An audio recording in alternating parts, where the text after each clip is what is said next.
What you see here is $10,000 on the table. You can take this money as a loan, but I will charge you a little bit of interest rate. Like most people, you take the money and you go buy a nice car. But in 10 years, it's time to pay me back. And because of interest rates, now you owe me $20,000 and not 10. You will say, I don't have money to give you. And if you don't, I take your car and a piece of your house.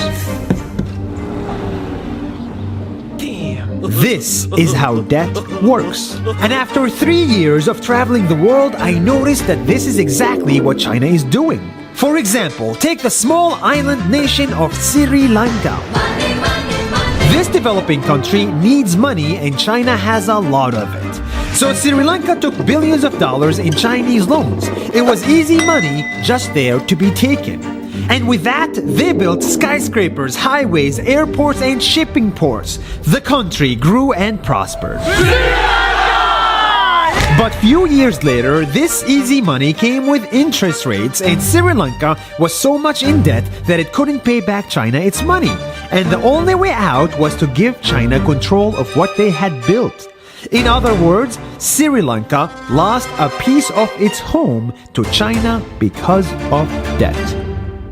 This is the Chinese money trap. And it's a real thing I saw all over the world. In Papua New Guinea, I saw $2 billion in loans given by the Chinese to build skyscrapers, infrastructures, and ports.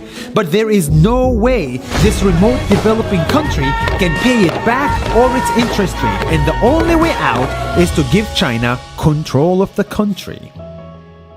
In the Maldives, Pakistan, Malaysia, Laos, Kazakhstan, Mongolia, Egypt, Kenya, and South Africa,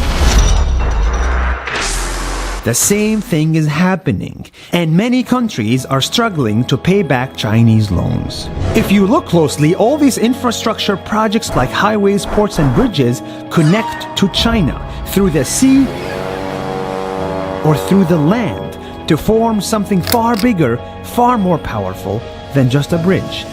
A new Silk Road.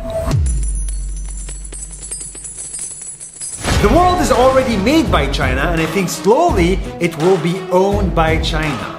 Don't get me wrong, building bridges, ports, highways, and airports is a great thing for the people and the country, but they come at a very high cost. And when these countries can't pay back the loans, these countries will lose their homes.